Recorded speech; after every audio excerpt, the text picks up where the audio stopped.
Ladies and gentlemen, welcome to the Beacon Pub. Let's hear it.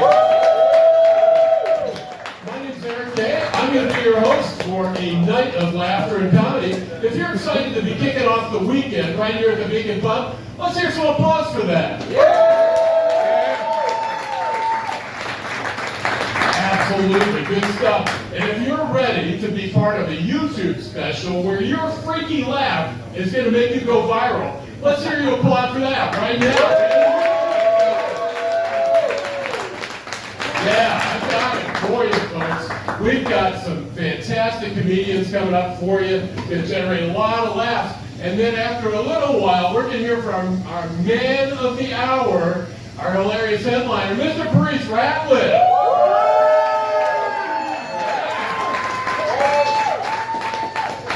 A big part of the fun too, as you've already found out, is here at the Beacon Pub. We have a full bar, plus the kitchen's open tonight, so you can go over and you can talk to Scott or Veronica and get whatever your heart desires. Let's hear it for Scott and Veronica. Working hard.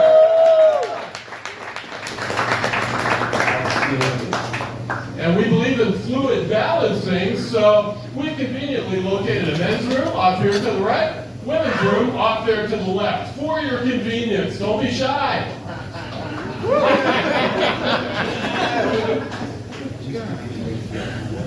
Of course, as a professional comedy audience, you already know we prefer that you would keep your conversations low while the hardworking comics are up here working. Heckling-wise, we're not into heckling. And so if you're funny, save it for later, because Mark Allen and Marco the comic are going to be hosting an open mic, and we might be able to get you onto that open mic, and you can try out your comedy career from up here. But save it until after a headliner, okay? Well, 2 marks and Mike, yeah, a great open mic that's coming up after this show. You know, reasonable people might ask the question, what's a big oaf like you doing hosting for Paris? And first, that's a really hurtful thing to say. Second, though, the reason I'm hosting is that I have a lot of things in common with Paris. I do. Paris has performed in London, Los Angeles, and New York. I have performed Google Maps searches for all 3 of those cities. Paris has a previous special on Amazon Prime. I am special because I have a membership in Amazon Prime. Paris is from the west side, where he had to watch out for the four-corner hustlers and 3 different flavors of Vice Lords. I am from the west suburbs, where I have to watch out for my neighbor who's always breaking the rules of our HOA. You can't put a fence over there, pal. I gotta keep my head on a swivel on those mean streets.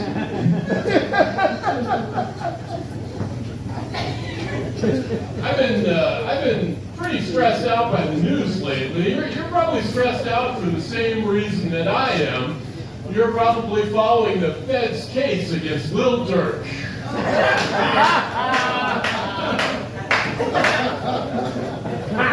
Now, as you know, the Feds say that allegedly Lil Durk put out a hit on Quando Rondo.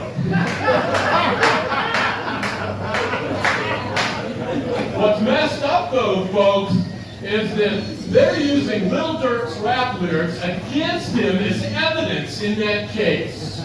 Just because the man wrote, "Ask me who I killed before, tell me who you're working for." Now that really bothers me because before and for are not really rhyming words. The only thing that Lil Durk is guilty of murdering, the English language. I mean, dude, how hard is it to fire up Microsoft Copilot and look up some words that rhyme with before? Seashore, pre-war, senior. Step up your game, Dirk, that's all I'm saying.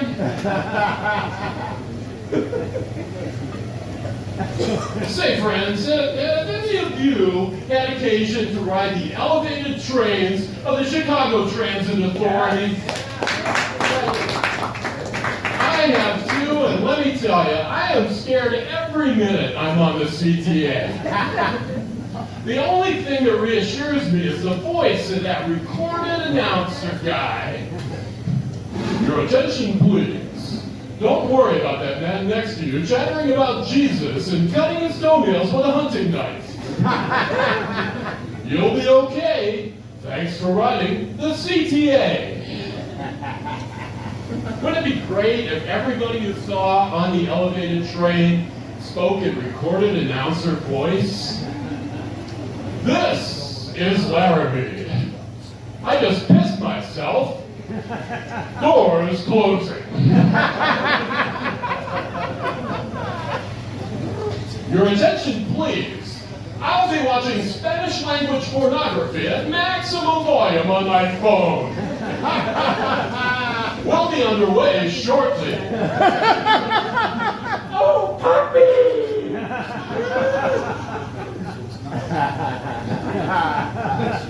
Welcome aboard Red Line Run 831.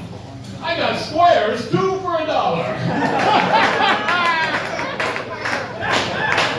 Your cooperation is appreciated. Friends, you're a fantastic audience, and I cannot wait to get these comics up in front of you. You've got some great people. Our first person comes from Indiana, where you cannot even access pornography anymore. So you should feel really badly for this person. He makes people laugh all over the area. He is so creative, such an interesting guy. Ladies and gentlemen, I want to bring up a gentleman named Zilla. Let's hear it for him. Thank you.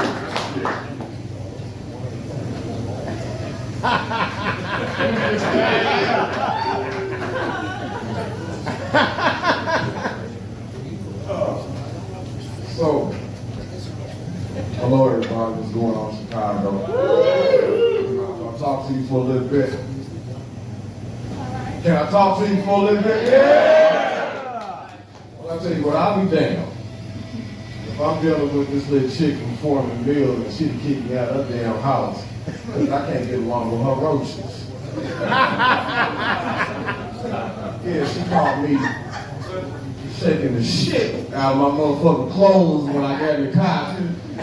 My roaches don't want to go home with you either. So I wanted to go back to my mama's house anyway because the Wi-Fi was strong. And shit, correct. I'm watching Facebook porn. And I'm snapping it at the tip. I'm in rhythm. And I'll be damned if I hear some damn cats crying out my window. So I'm still snapping it at the tip. I'm trying to, stay in motion and rhythm and shit and sync. And I'll be damned, these cats still crying. So I'll go outside and see what the fuck going on. And I'll be damned if I see a mother cat crying because this baby kitten is stuck between some shit in the backyard of my house. And it's raining outside and shit, so I turned the Facebook porn off, bring the little kitten in the house, put it in a box, and I don't have anything against kittens, but I'm a dog person. And I didn't know anything besides get the kitten some milk. So I looked in the fridge and I don't have any milk. I had some strawberry Nestle Quick. And I give the little kid something to drink and it goes to sleep, dries off. And mind you, I came back to my mama's house, so I'm not even supposed to have this shit in the house. I wake up, check on the cat, and this stray cat woke up and jumped the fuck out the box. I'll be damned, this cat going around shit that I ain't moved in over 30, 40 years. And I gotta get this shit under together because this is my mama's house. They're gonna kick me the fuck out. So I get the cat, and I throw the shit outside where the mother was. And I'll be damned. Later on that day, I still hear this mother cat crying. So I'm thinking she must ain't found her kid. Shit other stuff, dude. So I go out to the cat and I look, I said, hey, I put your kitten outside. And she just crying and shit. So I can clearly see she didn't understand me. So I go back in the house and close my window because I ain't trying to hear that shit while I'm watching some Facebook porn. And anybody know about that Facebook porn, it's good shit. I'll be damned if this cat is still crying to the point I can hear it through the window. So I decided to cut some grass because that's what I do. And as I'm cutting grass, I'm looking around the house because clearly if the cat's still crying, she hasn't found her kid.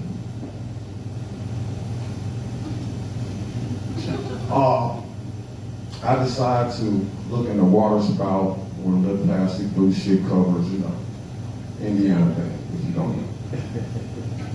And I'll be damned if I open the thing up and I see this little kid dead. I broke my heart. Oh yeah. So I got me a little Jules grocery bag. You know, they big and thick. And I put the damn dead cat in the Jules bag.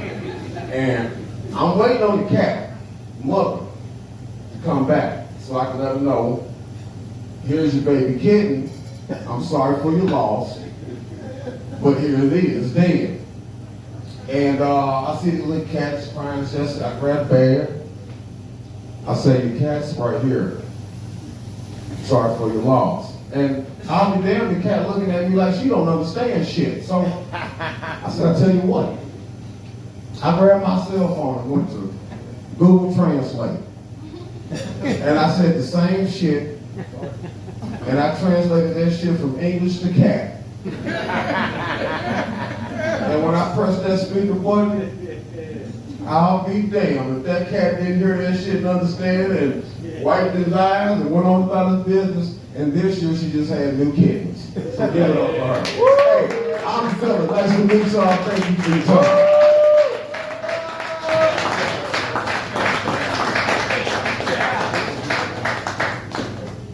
My wife's always bugging me to get a cat. I want her to talk to Zilla first. Our next comic, ladies and gentlemen, is a person who's performed all around the city, and wherever she goes, it's just leaving laughter behind. Super, super exciting person. So happy to have her here on the bill tonight. Let's all give a nice beacon round of applause for Hillary Fuller!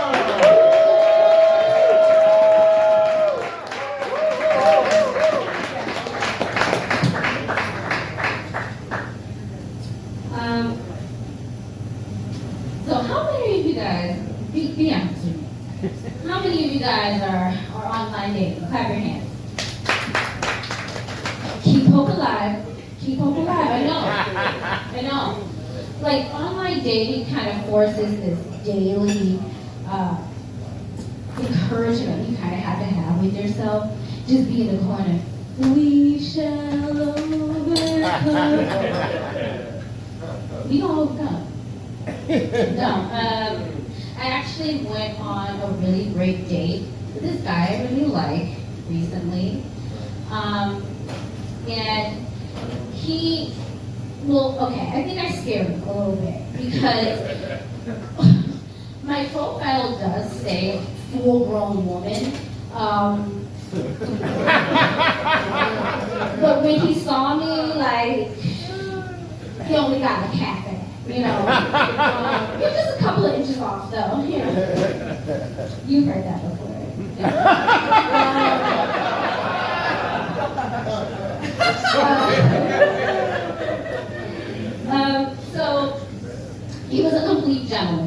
You know, he held my hand as we crossed the street. He tucked my napkin into my shirt as we had dinner.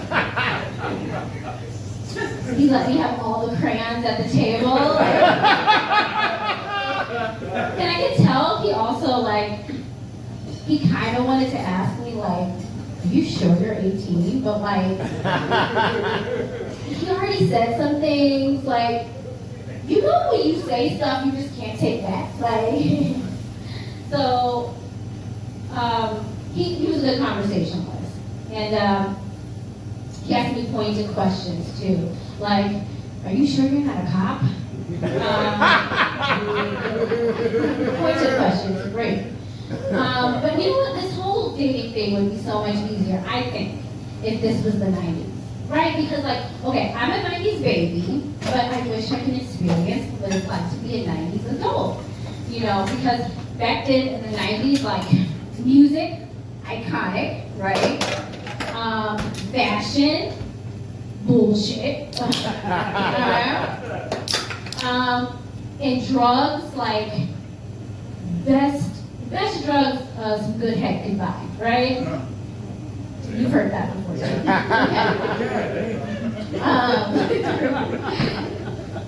But the best part about the 90s, back then, and this is important, so hear me. Back then, little booties mattered, okay? Little booties mattered, and they were represented and represented well, right? Back then, okay, who was a little booty? Whitney Houston, she was a little booty. Aaliyah, she was a little booty. Little John, chick. Look at the fucking name, you know? And I would be, like back then, I would be like the president of the Little Booties Club. And I take my prestigious little booty everywhere they see it can go. Okay? I'd shake it the club. I'd bounce it in the beach.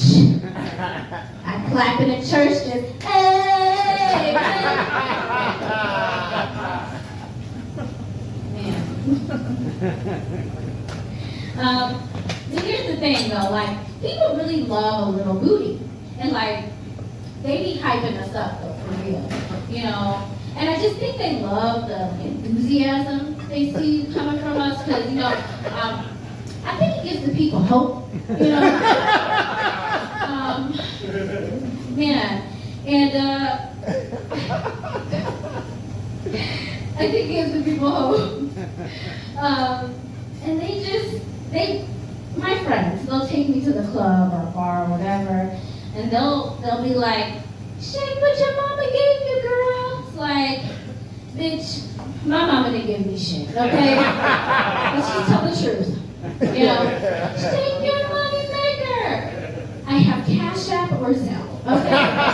Yeah. You know what? There's no booty back here. You know what? It's just a hole. Actually, it's less than a hole. It's a crater. You wanna know what kind of crater it is? It's one small step for ass, one smaller step for ass kind. It's a conspiracy theory, people. Thank you so much.